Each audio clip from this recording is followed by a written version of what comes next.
అన్ని విషయాల్ని చక్కగా తీసుకోవాలి.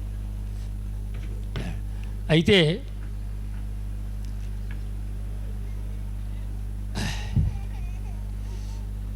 ఇట్లా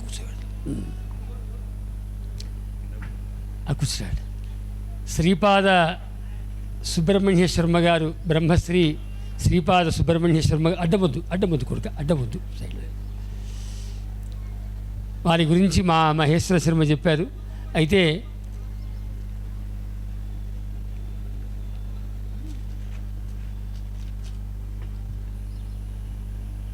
వారు గోడా సుబ్రహ్మణ్య శాస్త్రి గారి దగ్గర 3 శాస్త్రములు, వేదాంతము, మీమాంస, వ్యాకరణము, తర్కము కూడా 4 శాస్త్రాల్లో నిష్ణాతులు. అయితే వారితో నాకున్న అనుబంధము 2 రకాలు ఉంది. ఒకటి సాంప్రదాయికమైంది, ఒకటి వ్యావహారికమైంది. 2 ఉన్నాయి మాకు వారితో సంబంధం. సాంప్రదాయికమైన సంబంధం ఏమిటి అంటే, జగద్గురు భారతతీర్థ మహాస్వామి వారు ఇక్కడికి వచ్చినప్పుడు నేను మా నాన్నగారికి ఆరోగ్యం బాగలేనందువల్ల బ్రహ్మసూత్ర భాష్యంలో 2 అధ్యాయాలు ముగించుకొని వచ్చారు. ఇక్కడికి వచ్చినప్పుడు స్వామివారు ఏమన్నారంటే, వెంకటేశ్వర, నీకు చదువు మిగిలింది కదా, హైదరాబాద్ శంకరమఠంలో పాఠశాల పెడుతున్నాము, అందులో రామచంద్ర కోటేశ్వర శాస్త్రి గారు అధ్యాపకులు ఉన్నారు, మిగతా 2 అధ్యాయాలు అక్కడ నువ్వు అధ్యయనం చేయమని చెప్తే వెంటనే నేను అక్కడికి వెళ్ళి వారి దగ్గర శిష్యుడిగా చేరాను. అయితే వారికి మన శ్రీపాద సుబ్రహ్మణ్య శర్మ గారు వారి శిష్యులుగా నాకు తెలుసు. అంటే శాస్త్రారంభము వారి దగ్గరే చేశారు. ఆ రకంగా వారు నాకు సతీర్థులు. ఇది సాంప్రదాయికమైన బంధం, సతీర్థులు కాబట్టి అదొక బంధం.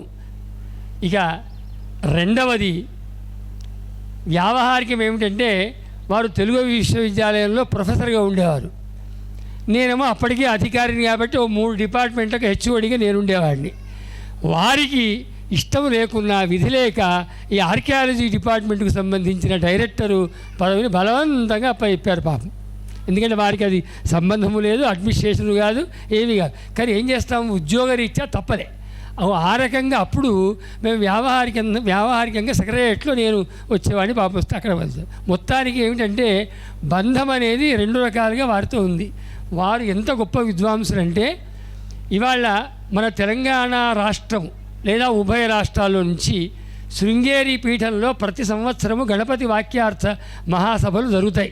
అందులో తప్పకుండా వారివి 2, అంటే ఒక వ్యాకరణము మీమాంస కానీ, మీమాంస వేదాంతం కానీ, న్యాయము వ్యాకరణం కానీ, ఖచ్చితంగా 2 వాక్య శాస్త్రార్థాలు వారి ఉంటాయి. అందుకని నేను మా మహేశ్వరుడు వారిని ఎన్నుకొని వారే నాన్నగారి యొక్క ఈ కార్యక్రమంలో ఉండాలని కోరుకున్నాము. వారి వాళ్ళ మా మహేశ్వరుడు చెప్పినట్టుగా మాయా అవిద్య గురించి వారు చెప్తారు. ఇక మరొకరు ఏంటంటే, మన మంత్రశాస్త్రం, నాన్నగారి యొక్క 3 అంశాలు, ఒకటి వేదము, 2 శాస్త్రము, 3 మంత్రశాస్త్రము. మంత్రశాస్త్రానికి సంబంధించి మీ అందరికీ సుపరిచితులు. మన బగడాముఖి ప్రతిష్టయే కాకుండా సహస్రాధిక ప్రతిష్ట కార్యక్రమాలు నిర్వహించినటువంటి 90 ఏళ్ళు దాటిన మా మామగారు గంగవరం నారాయణ శర్మ గారు, వారు మంత్రశాస్త్రంలో మరి నాన్నగారి గురించి, నాన్నగారి ద్వారా శ్రీ విద్యా సంబంధమైన విషయాలు వారు విన్నారు. అవి వారు సాక్షాత్తుగా వాళ్ళు చెప్తారు. వారొకరు. వీరు ఉభయులు కాకుండా, అంటే ఎందుకు ముందే పరిచయం చేస్తున్నా అంటే, ఇవాళ మనం ఘనంగా సత్కరించుకునేటువంటి మహా విద్వాంసులు వీరు. ఇక 3వ వారు తాడేపల్లి పతంజలి గారు అని, వారు చాలా గొప్ప విద్వాంసులు. సంస్కృతంలో మనకు సుప్రసిద్ధమైనటువంటి తాడేపల్లి శాస్త్రి గారు అని, చందోలు శాస్త్రి గారని వారి పేరు. రాఘవనారాయణ శాస్త్రి గారని పేరు, కానీ చందోలు శాస్త్రి గారిగా వారు సుప్రసిద్ధమయ్యారు. చివరికి వారు అంటే బ్రహ్మలీనం అయిన తర్వాత చితి అంటిస్తే చాలా పత్రికలు ఫోటోలు తీశాయి. ఆ రోజుల్లో వచ్చాయి, మా ఇళ్ళలో పెట్టుకున్నాం. ఆ చితి మంటల్లో సాక్షాత్ బాలా త్రిపుర సుందరి ప్రత్యక్షమైన ఫోటోలు ఎన్నో కనపడ్డాయి. ఆ వంశంలో జన్మించిన వారు. అంటే నాన్నగారి యొక్క ఈ శతాబ్ది ఉత్సవంలో ఎవరిని సన్మానిస్తే బాగుంటుందో అని ఎంచుకొని ఇలాంటి వాళ్ళని నిర్ణయం చేయడం జరిగింది. మరి వారు కేవలం వంశంలో పడితే ఉపయోగం లేదు. చెట్టు పేరు చెప్పుకొని కాయలు అమ్ముకుంటే వాడు గొప్పవాడు కాదు. మా నాన్నట్లా, మా తాత అట్లా, వాళ్ళ అది కాదు. వారు ఏం చేశారు, ఇప్పుడు ఈ కార్యక్రమానికి సంబంధించి అంటే, నాన్నగారు కొన్ని అద్భుతమైనటువంటి గ్రంథాలు రాశారు. అవి ఎలా ఉంటాయంటే సంస్కృతము శాస్త్రీయంగా అధ్యయనం చేసినటువంటి మాకే అప్పుడప్పుడు కొంచెం ఈ శబ్దమేమో ఉండే అనే ఆలోచన వస్తుంది నాన్నగారి సంస్కృత భాష వింటే.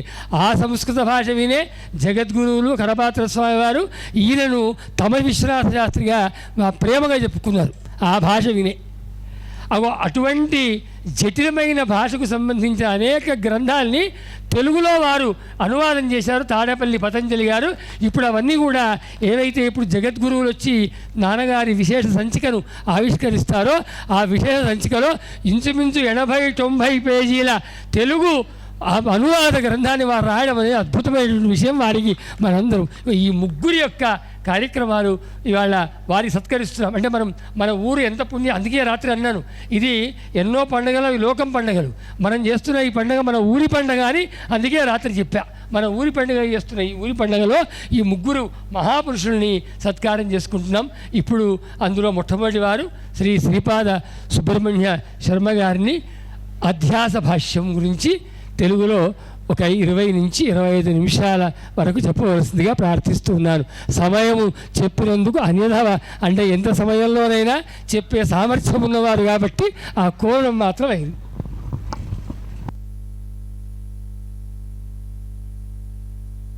స్వామివారు కూడా 15 నిమిషాల్లో వస్తున్నారు.